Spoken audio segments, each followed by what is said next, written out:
যখন ঘটনাটা ঘটেছে তখন শিল্পী মমতাজ ঢাকাতে ছিলেন না। উনি তো ওনার নির্বাচনের এলাকা মানিকগঞ্জে অবস্থান করেছিলেন।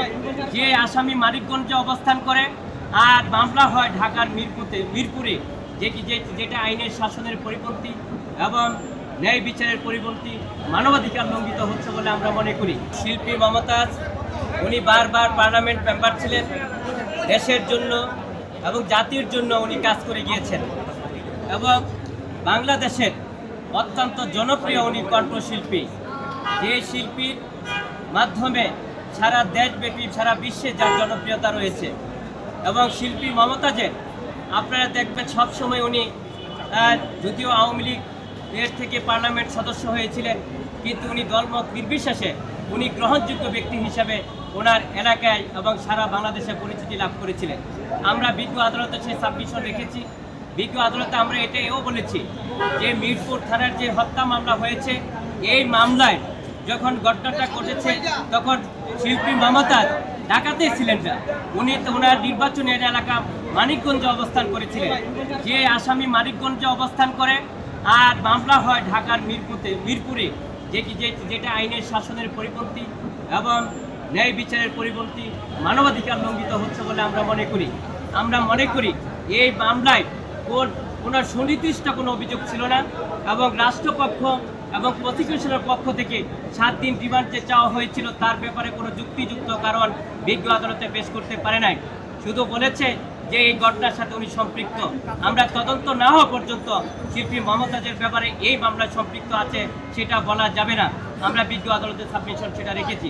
বিজ্ঞ আদালত সন্তুষ্ট হয়ে আমাদের মনোযোগ সহকারে বক্তব্য নিয়েছেন। পরবর্তীতে 4 দিনের রিমান্ড মঞ্জুর করেছেন এবং জামিন নামঞ্জুর করেছেন। আমরা একজন আইনের ছাত্র হিসাবে, আমরা আইনজীবী হিসাবে আমরা বলেছি যে এই যে আদেশ হয়েছে, আদেশে আমরা সংক্ষুব্ধ হয়েছি, বিক্ষুব্ধ হয়েছি। আমরা এই আদেশের এগেইনস্টে আমরা উচ্চ আদালতে যাব। আমরা আশা করি ন্যায় বিচারের স্বার্থে আইনের শাসন প্রতিষ্ঠার জন্য উচ্চ আদালতে আমরা ন্যায় বিচার পাবো।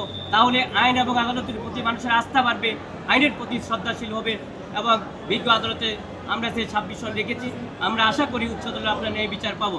আজকে জানেন যে এই শিল্পী মমতাজ শুধু মানুষের যে মনের যে কণ্ঠশিল্পী, মানুষকে গান গেয়ে সারা বাংলাদেশের মানুষকে উজ্জীবিত করেন এবং মানুষের হৃদয়ের যে একটা খোরাক থাকে, স্পন্দন থাকে, সেটা হচ্ছে শিল্পীর মাধ্যমে, গানের মাধ্যমে সেটা পরিবেশ তৈরি হয়ে যায়।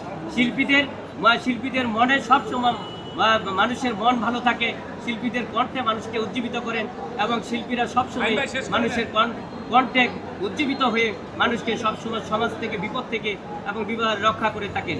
সেই শিল্পী মমতাজও আজকে দেখেন যুগের পর যুগ উনি কণ্ঠশিল্পী হিসাবে উনি সমাজে প্রতিষ্ঠিত, রাষ্ট্রে প্রতিষ্ঠিত, সংস্কৃতির মধ্যে উনি উজ্জ্বল নক্ষত্র হিসাবে। পরবর্তীতে উনি পার্লামেন্ট সদস্য হয়েছেন, বারবার পার্লামেন্ট সদস্য হয়েছেন, জনগণ ওনাকে নির্বাচিত করেছেন এবং পার্লামেন্টে উনি বিভিন্ন সময় দেশের জন্য, জাতির জন্য উনি বক্তৃতা করেছেন।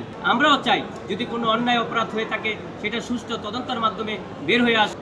শুধু এমপি, মন্ত্রী এবং এই মামলায় আপনারা জানেন 1 নম্বর আসামি করা হয়েছে প্রাক্তন প্রধানমন্ত্রী, মন্ত্রী, উপদেষ্টা, সচিব, তাদেরকে এই মামলায় সম্পৃক্ত করলে ন্যায় বিচার পাবে না। তদন্তের মাধ্যমে যারা অপরাধী তাদেরকে যদি এই মামলায় সম্পৃক্ত করা হয় তাহলে বাদী ন্যায় বিচার পাবে এবং আইনের শাসন প্রতিষ্ঠিত হবে। একনল হ্যান্ড ওয়াশ 100% প্যারাবেন ফ্রি, তাই নিরাপদ হাতের জন্য আস্থা রাখুন একনলে।